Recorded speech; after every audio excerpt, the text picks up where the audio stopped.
Le agradezco, presidente de la mesa directiva, Porfirio Muñoz Ledo. El Partido Verde le da la bienvenida y por supuesto que estamos ante una leyenda viviente.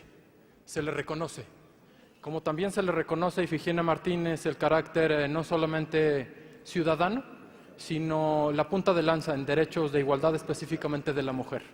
Se les agradece que estén presentes. Pero hoy es una comparecencia.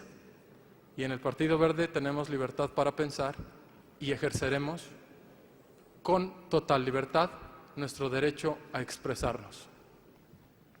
Usted correctamente y atinadamente hace referencia y narra los ciclos históricos por los que la reforma y la generación de un órgano constituyente se lleva a cabo en este país y específicamente en la ciudad. Correctamente, porque reconoce la historia, en términos de Hannah Arendt, que usted la ha leído y la ha leído bien. Porque reconoce la identidad mexicana y sobre todo porque reconoce nuestro pasado. Fundamental esa descripción. Pero esa descripción debiera ser acompañada de una respuesta. Y una respuesta que nosotros en el Partido Verde lo hemos meditado con calma para saber hacia dónde va el Distrito Federal. Usted transcurre desde el México de la Conquista, la Constitución de 1824, que haré énfasis a ella en unos minutos, el paso por 1917, la reelección de Álvaro Obregón de 1928 y el último ciclo a partir del movimiento civil de 1985 en la ciudad. Todo ese pensamiento y todo ese bagaje histórico y cultural debe tener un resultado. Y un resultado que usted ya también lo señaló, se debe reflejar en el pacto social. Un pacto social que estamos modificando mediante la reforma al constituyente. Dos preguntas. Uno, ¿por qué si la Ciudad de México ha sido tan importante y los métodos democráticos han sido tan importantes a partir específicamente de 1997, posteriormente en el año 2000, por qué usted ni el jefe de gobierno defendió la participación en el Congreso Constituyente de esta Asamblea Legislativa? Los ciudadanos en el año 2015 hicieron y tomaron una decisión. Los 66 diputados que se encuentran aquí representan a la población. Yo tengo dos presunciones: o que nos creen analfabetas políticos o que no nos tienen confianza para formar parte de ese debate de la construcción de una nueva constitución y un pacto político-social en el Distrito Federal. O es un acuerdo entre poderes que integrarán solo ciertos grupos y ciertos mandantes la nueva reforma y la nueva constitución, lo que implica deslegitimidad y poca credibilidad. O desconfianza a los titulares de este órgano. Pregunta número 2. A la luz de la historia que usted comenta, yo recuerdo y crecí con sus debates sobre el liberalismo mexicano y también a través de la reforma del 77 de Jesús Reyes Heroles. Esta reforma y este pensamiento liberal mexicano establece ideales y programas políticos que tratan de normar a nuestra Constitución y al futuro de la gente. Este liberalismo mexicano, que básicamente se traduce o nace a partir del movimiento revolucionario de 1910, y por eso hago énfasis en que es grandiosa la narración de la historia que usted hace, no responde a ideales formados por la realidad específica, sino responde y es heredero del liberalismo decimonónico. ¿A qué quiero llegar? El acento debe estar puesto en lo social, no en lo gubernamental. El acento debe estar puesto en la ciudadanía, no en los enjuagues de poder. No debe haber, por cierto, un diálogo entre dos personas que yo estoy seguro que usted fue invitado a ello para conocer su opinión. ¿Qué ideología tiene atrás esta reforma política del Distrito Federal, que yo la considero una reforma liliputense que le están intentando vender como Goliat. Una reforma que en lo social no contiene nada. Una reforma que a los ciudadanos no se les mejora en sus servicios públicos, desde que salen de su casa hasta que regresan a su hogar, pasando por el transporte público, la corrupción imperante en las autoridades delegacionales y, sobre todo, la falsa economía y simulación que no cae ni provoca mayor empleo ni mejores condiciones en la ciudad. Quisiera entender, y que quede registro, por favor, presidente, en el diario de debate, para entender cuando se nos pregunte cuál fue la interpretación auténtica de esta reforma, a su punto de ver, cuál es la ideología detrás y cuáles son los resultados específicos que nos va a traer a los ciudadanos. Son las dos preguntas que respetuosamente y con mucho respeto a su inteligencia se las hago. Gracias, diputado. Y se incluye el diario de los debates, la intervención. Se concede el uso de la palabra al ciudadano comisionado para dar respuesta a las preguntas formuladas hasta por 10 minutos. Adelante, comisionado.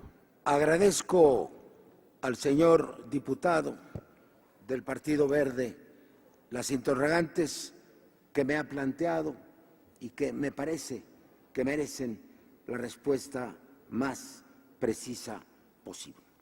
Antes, quisiera enmendar un pequeño error que ocurrió al quitarme las gafas.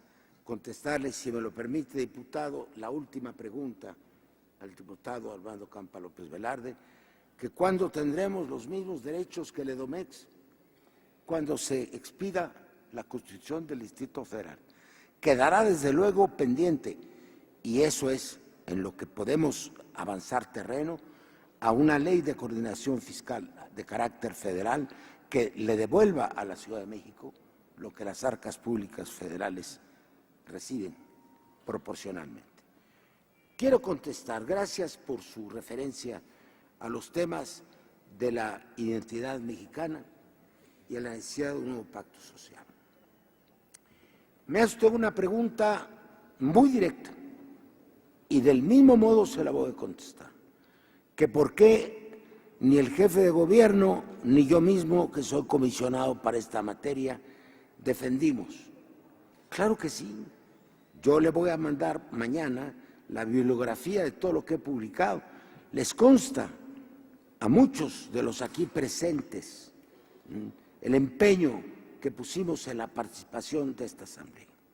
El proceso, ya lo dije brevemente, lo puedo ampliar.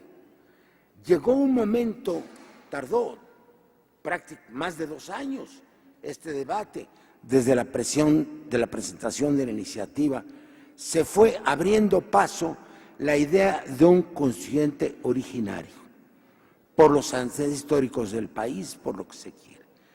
Quiero recordar que en un dictamen anterior a este, que no pasó a llegar a ser minuta porque no fue aprobado por el Pleno, se habló el 14 de diciembre del 2014 por primera vez de 2 asambleas. El argumento no nuestro, estoy hablando de un dictamen del Senado. Yo fui senador, pero ya no lo soy.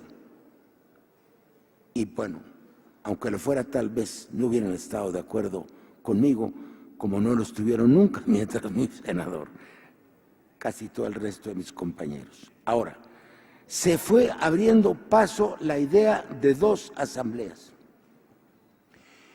El jefe de gobierno recibió organizaciones sociales, organizaciones de abogados, y todos insistían en un constituyente originario. Sin embargo, nosotros no teníamos una respuesta. La respuesta la tenía el Senado de la República, quien es al que se le debe hacer esta pregunta fundamental. De ahí que esta asamblea sea relegada, fíjese que francamente no lo creo. Tiene una tarea descomunal adelante, e histórica, hacer la legislación de la Ciudad de México, que va a ser, espero, ejemplar en el país. Es una tarea de proporciones mayores. Me habla usted de mi maestro, don Jesús Reyes Heroles, a quien le tocó promover la reforma política de fines de los años 70. Evidentemente no se trataba de un cambio de régimen, se trataba de la incorporación de las minorías al sistema político vía la inclusión en la Constitución de los partidos y los diputados plurinominales que entonces aparecieron. Se trataba de incorporar el sistema para terminar con la llamada guerra sucia, lo que fue un mérito sin duda y que, andando el tiempo, permitió la multiplicación de los partidos y sobre esta base el movimiento civil, como aquí se le ha llamado, pudo aprovecharlo para iniciar el gran cambio de la transición democrática. Yo no creo que las constituciones sí tienen ideología en un sentido amplio. Usted acaba de citar el liberalismo mexicano.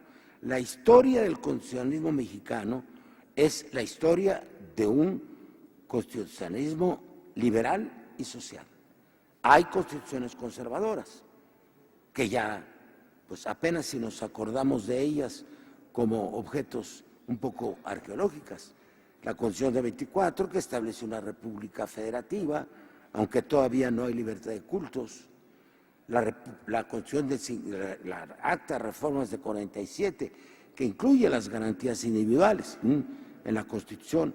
La Constitución de 57, que es la creación del Estado laico en México, y para qué decir de la Constitución de 1907.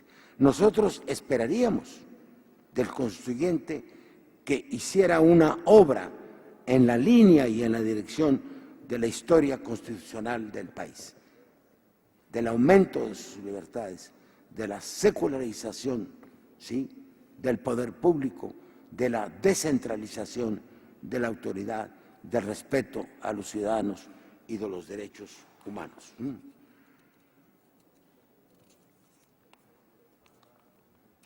Ahora, usted dice que, y a ver si recuerdo con precisión su expresión, que en esta reforma no han tenido participación. La han tenido. En ninguna institución parlamentaria del país he estado yo mismo tantas veces para discutir con sus miembros el proceso que se iba llevando. Ahora, lo que pasa es que hay que entender con claridad que lo que se está reformando hoy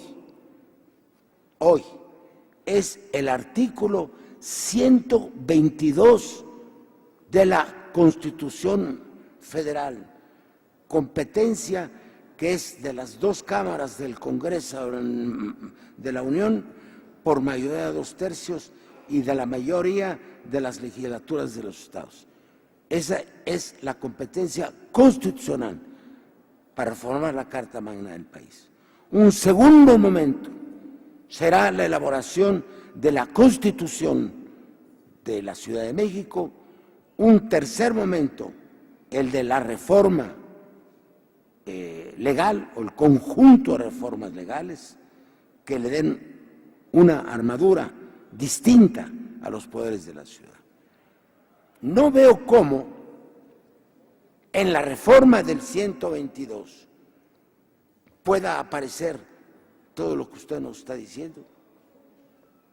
Nosotros estamos, y es un error que se ha venido cometiendo en México, por las reformas constitucionales reglamentistas, ¿sí?, en donde en un transitorio se mete prácticamente una ley completa. El trabajo al que aludía de la Universidad Nacional Autónoma de México prueba que es un error técnico imperdonable. Entonces, se trata de la reforma del artículo 122. Los beneficios a los ciudadanos dependerán de las leyes de la Constitución. Segundo, de las leyes que esta Asamblea y las próximas legislaturas locales expidan, del buen ordenamiento de sus poderes públicos, de los derechos de exigibilidad que se den a los ciudadanos y, desde luego, de los procesos de rendición de cuentas, que deberán ser ejemplares. No dependen de esta reforma. Esta es el 122, que es el marco federal para que se desarrolle una constitución local. Todo vendrá a su tiempo. Ahora, yo no puedo asegurar de que así va a ocurrir.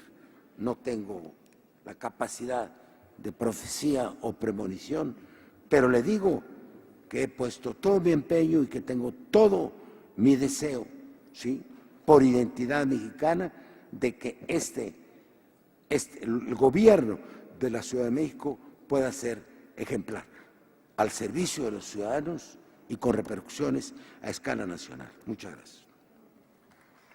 Muchas gracias. Para ejercer su derecho de réplica se concede el uso de la palabra hasta por 3 minutos al diputado Fernando Zárate Salgado. Adelante, diputado. Le agradezco la respuesta, don Porfirio Muñoz Ledo. Gracias. Y además de reconocerle, por supuesto es que mejor aprobar esto que quedarnos como estamos. ¿Esto qué es malo lo que se aprueba? Yo sí lo veo deficiente y carente, pero ahorita lo Carente contestaré de manera organizada. Sí, por favor. Y lo organizaré de la siguiente manera. Yo no creo que una constitución reglamentista sea lo correcto. Incluso la Constitución norteamericana originalmente tuvo 7 artículos. La Constitución de Gran Bretaña está basada en costumbres que ni siquiera tiene un formato formal. No, pero sí lo que creo es que la doble lógica o los dobles criterios no funcionan. Para lo que queremos, la Constitución sí tiene que ser específica, con sanción y con una norma perfecta, y para lo que no nos conviene solo es una Constitución de principios. Yo lo que considero, y lo que considera el Partido Verde, es que esta reforma al 122 se puso su propio límite en el 122 constitucional. Es decir, no resuelve el problema de la corrupción, no resuelve el problema de la eficiencia del gobierno, y sí puede ser un problema de constitución, en tanto yo comenté precisamente que las reformas liberales, desde 1822, el primer Congreso Constituyente, 1823, el Congreso Restaurado, que usted recuerda bien él, usted ya señaló 1824, el Acta Constitucional de la Federación.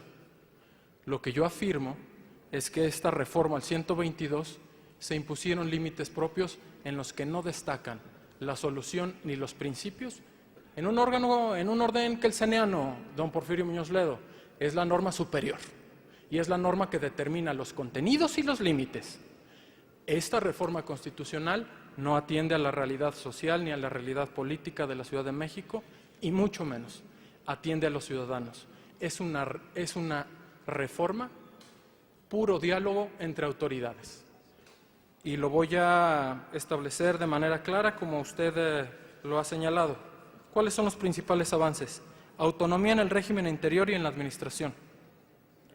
Cambio de denominación. ¿Tiene un impacto en los ciudadanos? Lo dudo. Se conserva la sede de los poderes federales. ¿Tiene un impacto directo en la calidad de vida de los ciudadanos? Lo dudo. Reconoce la soberanía de los poderes de la ciudad. Esta asamblea está reconocida desde antes, igual que el poder legislativo y el poder judicial y la división de poderes. Faculta para una constitución propia. Por supuesto que en ese caso sí hay un énfasis, y un énfasis que se interesa a la ciudadanía en debatir, en construir y en aportar.